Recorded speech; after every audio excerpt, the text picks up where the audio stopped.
हमारा आज का चैप्टर है चैप्टर 43 इंसल्ट, गुस्सा और सबकी हैरानी राजवंश खानदान से।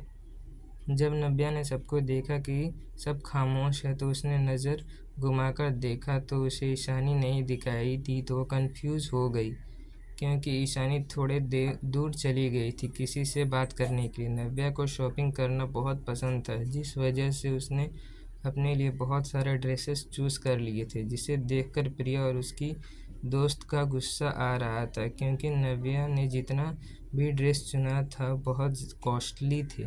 सारे ड्रेसेस लाखों में थी। वहीं महाजन फैमिली भी आज चुप थी। आज मोहिनी और रोमिका कुछ नहीं बोल रहे थे क्योंकि राकेश महाजन ने उन दोनों को स्ट्रिक्टली कहा था कि वे ईशानी के साथ कोई भी बदतमीज़ी और बहस ना करें और जितना हो सके ईशानी के सामने अच्छे बनने की कोशिश करें, जिस वजह से दोनों चुप थी। अब तो उन्हें भी ईशानी के बदले प्रिया को चुनने का थोड़ा अफसोस हो रहा था। आरती जी और मोहिनी जी को भी थोड़ा गुस्सा आ रहा था नव्या के साथ इतने सारे कॉस्टली ड्रेस देखकर, क्योंकि उन्हें लग रहा था कि सारे बिल उन्हें ही देना पड़ेगा, जबकि अब तक ईशानी ने एक भी ड्रेस नहीं लिया था पर नव्या ने बहुत सारी ड्रेसेस ले लिया था। प्रिया ने अपने लिए सबसे महंगी ड्रेस ली थी। उसे पार्टी वाले दिन सबसे सुंदर जो दिखना था, वे नहीं चाहती थी कि कोई भी उससे ज़्यादा सुंदर दिखे, खास करके ईशानी तो बिल्कुल नहीं। वे बार बार बस राहुल से चिपकती रही थी और उसे को भी पसंद आ रहा था। राहुल से अपने लिए खरीदारी करवा रही थी। रोहिणी जी और रोमिका को भी प्रिया का ऐसा पैसा खर्च करना पसंद नहीं आ रहा था, पर आखिरकार वे राहुल की मंगेतर थी और ऊपर से उसे शेयर भी मिलने वाले थे, जिस वजह से वे दोनों चुप थे। राहुल को तो अब उससे चिढ़ मच रही थी, ऊपर से उसे अभी तक ईशानी से बात करने का एक भी मौका नहीं मिला था। वहीं सुहाना ने अपने पसंद की बहुत ही सिंपल सा लहंगा लिया था, उसे ज़्यादा दिखावा पसंद नहीं था। रोमा और नीता ने भी अपने लिए कॉस्टली ड्रेस को चूज़ कर लिया था क्योंकि उन्हें पता था कि उन्हें बिल नहीं देना पड़ेगा। प्रिया गुस्से से नव्या को घूर रही थी पर वे उसे कुछ कहने की हिम्मत नहीं कर रही थी, इसीलिए वे आरती जी के पास जाकर धीरे से बोली, मॉम, आपको नहीं लगता ईशानी की दोस्त बहुत ज़्यादा चीज़ें ले ली है? इसका बिल तो लाखों में आएगा। प्रिया की बात सुनकर आरती जी ने ज़्यादा कुछ नहीं बोला। वे फिर से कुछ बोल कर ईशानी को गुस्सा नहीं दिलाना चाहती थी। वहीं दर्शित के पास में खड़ा था। उसने प्रिया की बात सुन लिया था। उसे प्रिया पर गुस्सा आ रहा था। वे सबके सामने कुछ बोलना नहीं चाहता। उसने डिसाइड किया कि वे खुद ही सभी बिल दे देगा ताकि फिर से कोई भी ईशानी या उसके दोस्त को परेशान ना करे। तभी प्रिया की नज़र नव्या के साथ में पकड़ी ड्रेस पर गई, जो बहुत सुंदर था और बहुत ब्रांडेड भी। वे अब इस ड्रेस को नव्या से लेना चाहती थी पर उसे समझ नहीं आ रहा था कि उसके सबके सामने वे उस ड्रेस को कैसे छीने। वे सबके नज़रों में अपनी इमेज ख़राब नहीं करना चाहती थी। तभी रोमा जब देखती है कि प्रिया की नज़र नव्या के हाथों में पकड़ी ड्रेस पर है तो उसे भी उस ड्रेस को देखकर लालच आ जाता है क्योंकि वह एक वाइन कलर की बहुत ही खूबसूरत ड्रेस थी। रोमा आगे आकर नव्या को देखकर बोली, तुम्हें नहीं लगता तुम्हें बहुत ज़्यादा ड्रेस ले लिए हैं? तुम्हें यह तो पता है ना कि सारे ड्रेस लाखों में है। क्या तुम इसे अफोर्ड कर भी पाओगी? उनकी बात सुनकर नव्या ने मासूम शक्ल बनाते हुए बोला, इससे तुम्हें क्या मैं अफोर्ड कर सकूं या नहीं? वैसे भी मुझे थोड़ी ना बिल भरना है जो मैं कुछ भी यहाँ से लेने से पहले सोचूं। उसकी बात सुनकर सब हैरान थे।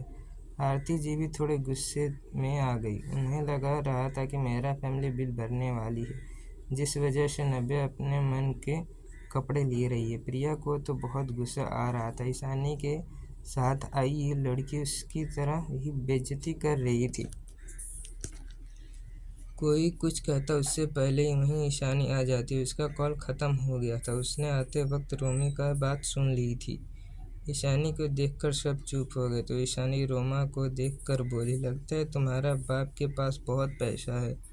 और हाँ, अपना मुंह बंद रखना क्योंकि मुझे अमीर लोगों को बैंकक्रप्ट करने में बहुत मज़ा आता है। ईशानी के होठों पर इस वक्त एक कोल्ड स्माइल थी जो बहुत डेंजरस लग रही थी। उसकी खतरनाक बातें सुन और स्माइल देखकर रोमी की तो रोंगटे खड़े हो गए थे। जब उसने देखा कि ईशानी के आसपास नहीं है, उसके बाद ही उसने नव्या से ऐसे बात की थी। उसे उम्मीद नहीं थी कि ईशानी इतनी जल्दी आ जाएगी और उसकी बातें भी सुन लेगी।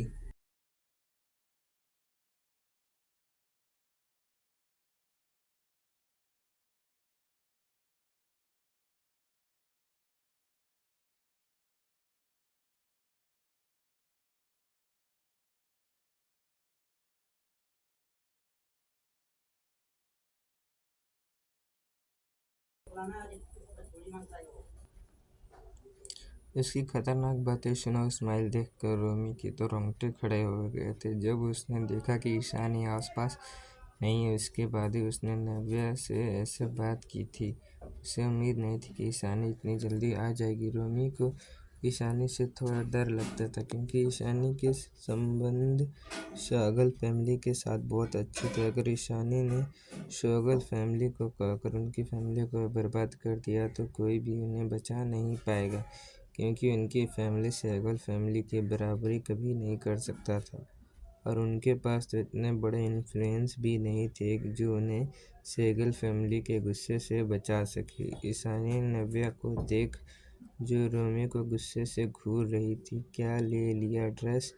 ईशानी ने नव्या से प्यार से पूछा तो नव्या रोमा पर से अपनी नज़र हटाकर ईशानी की तरफ देखकर बोली, हाँ मुझे यह और कुछ नहीं चाहिए। ठीक है तो फिर चलो सब कुछ पैक करवा लो। तो ईशानी और नव्या काउंटर के पास चले गए। सेल्स गर्ल भी नव्या की मदद करने चली गई कुछ ड्रेस लेकर। वही प्रिया और उसके दोस्त तो गुस्से से आग बबूला हो रहे थे। जब सब ने अपने ड्रेस लिया था तो वे सब भी ईशानी और नव्या के पीछे ही काउंटर के पास गए। वहीं प्रिया अब देखना चाहती थी कि ईशानी और उसके दोस्त के लाखों का बिल कैसे भरेंगे। वहीं राहुल के मन में तो कुछ और ही ख्याल चल रहे थे। वह सोच रहा था अगर ईशानी अपने दोस्त का बिल नहीं दे पाई तो ईशानी की मदद करेगा, फिर तो ईशानी उससे ज़रूर इम्प्रेस हो जाएगी। वहीं ऐसे जैसे ही ईशानी और नव्या वहाँ आए तो मैनेजर पहले ही वहाँ मौजूद था। भले वो कैसे नहीं आता, आखिरकार नव्या राजवंश खानदान की प्रिंसेस थी, इसीलिए मैनेजर ने सेल्स गर्ल को भी इन्फॉर्म कर दिया था कि सिम नव्या और उसके साथ आई लड़की को जो भी लेना है उन्हें सब कुछ मिल जाना चाहिए। सेल्स गर्ल को पता तो नहीं था कि नव्या और ईशानी कौन है, फिर भी मैनेजर ने इतनी स्ट्रिक्टली कहा था जिस वजह से सेल्स गर्ल को भी पता चल गया था कि जरूर वो किसी बड़े परिवार से होंगे। इसलिए काउंटर पर बैठे इंसान ने भी नव्या से बिल नहीं मांगा। थोड़ी देर में सब कुछ पैक हो गया तो मैनेजर नव्या और ईशानी के पास आकर रिस्पेक्टफुली बोला, मिस राजवंश आप चलिए, मैं ये सारा सामान आपकी गाड़ी में रखवा दूंगा। उसकी बात सुनकर ईशानी और नव्या स्टोर से बाहर चली गई। वहीं मैनेजर कितनी रिस्पेक्टफुल बात करते देख उनके पीछे खड़े सब हैरान थे। उन्हें समझ नहीं आ रहा था कि ईशानी ने बिल भरा या नहीं। नव्या ने फिर भी मैनेजर उसके सामान में सिर झुकाकर इतनी रेस्पेक्टफुली बात कर रहा है जैसे उनका नौकर हो। तभी प्रिया को जब और ज़बरदस्ती नहीं हुई, वे तो आगे कर मैनेजर से बोली, उन दोनों ने बिल पे नहीं किया है ना, कितना बिल हुआ? फिर आरती जी की तरफ देखकर बोली, मोम मुझे लगता है बिल कम से कम 50 लाख का तो हो गया होगा। हमें बिल देना पड़ेगा वरना सिचुएशन काफ़ी एम्बेरेंस हो जाएगी। उसकी बात सुनकर मैनेजर जो अपने स्टाफ से कर गया कि नव्या का सामान कार में पहुंचा दीजिए, वो बोला। उसने प्रिया को ऐसे देखा जैसे वो कोई पागल हो। वो कुछ बोलता उससे पहले ही समीर आगे आकर बोला, कोई बात नहीं, मैं बिल पे कर दूंगा, मेरी बहन की दोस्त है, इसके हिसाब से मुझे बिल देना में कोई प्रॉब्लम नहीं है। वह अपना कार्ड निकाल रहा था, तभी मैनेजर ने रोक दिया और बोला, आपका बिल पे करने की ज़रूरत नहीं है। यहाँ के वीआईपी गेस्ट है और वे राजवंश फैमिली से हैं, इसीलिए वे जब चाहें तब यहाँ से कुछ भी ले सकती हैं। उन्हें किसी की परमिशन की या बिल देने की कोई भी ज़रूरत नहीं है। तो नव्या की आइडेंटिटी सबको नहीं बता सकता था, जिस वजह से उसने सिर्फ कहा कि नव्या राजवंश फैमिली से है। पर मैनेजर की इतनी सिंपल बातें भी सबके ऊपर से जैसे किसी बिजली की तरह गिरी थी। तो मोहिनी अब तक चुप थी, वे आगे आकर बोली, राजवंश फैमिली मतलब क्या? आप वर्ल्ड की टॉप बिजनेस फैमिली और एशिया के नंबर 1 रिचेस्ट राजवंश फैमिली की बात कर रहे हैं, जिनका ये मॉल है। यह सब कहते ही मोहिनी हकला रही थी। उन्होंने जैसे सदमा लगा था। मैनेजर ने उन सबको देखा, उसे किसी भूत की तरह देख रहे थे। फिर वह हाँ बोलकर वहाँ से चला गया। पर बाकी सब अब भी सदमे में खड़े थे। उन सबको एक बहुत बड़ा झटका लगा था, खास करके प्रिया को और उसके दोनों दोस्तों को। उनके माथे से तो पसीना बह रहा था। चाहे वे लड़की राजवंश खानदान की रिलेटिव ही क्यों ना हो, वो उसे प्रोवोक करना अफोर्ड नहीं कर सकते थे, क्योंकि सबको पता था राजवंश खानदान में से किसी के साथ भी दुश्मनी मोल लेना मतलब अपनी बर्बादी को खुद बुलाना। समीर और दर्शित भी शौक थे कि ईशानी के साथ जो लड़की थी वे राजवंश खानदान से थी, पूरे एशिया की इकोनॉमी को कंट्रोल करते थे। और जिस तरह से ईशानी और उस लड़की की बॉन्ड था, उस हिसाब से वे ईशानी से बहुत क्लोज लग रही थी। वहीं आरती जी का चेहरा तो सफ़ेद पड़ गया था। उन्हें तो लग रहा था कि नव्या यहाँ ईशानी के साथ फ्री की शॉपिंग करने आई थी, पर उन्हें क्या पता था कि वे लड़की दुनिया के सबसे अमीर खानदान से है और ये मॉल भी तो उनका ही है। भला उसे उनके पैसों की क्या ज़रूरत होगी? वे तो जब चाहें उन्हें इस मॉल से बाहर फेंकवा सकती थी। वहीं राहुल भी शॉक था, उसकी प्लानिंग भी फ्लॉप हो गई। अब तो उसे और भी रिग्रेट हो रहा है ईशानी के बदले प्रिया को चुनने का। मोहिनी जी और रोमिका भी यही सोच रहे थे, काश उन्होंने प्रिया के बदले ईशानी को अपने घर की बहू चुना होता तो आज सहगल खानदान और राजवंश खानदान जैसे पावरफुल खानदान ईशानी की वजह से उनसे जुड़ जाती। उन्होंने प्रिया को देखा, जो चुपचाप खड़ी थी। उसके आंखों में डर और गुस्सा दोनों था, जो चाहकर भी उनकी नज़रों से छुप नहीं पा रहा था। आखिरकार वे दोनों भी तो प्रिया जैसी ही थी। प्रिया को देख उन्हें बहुत अफसोस हो रहा था अपने फैसले पर। तो प्रिया ईशानी की तरह खूबसूरत थी और ना ही ईशानी जैसी इन्फ्लुएंस। वे बस मेहरा खानदान के नाम पर उड़ना जानती थी।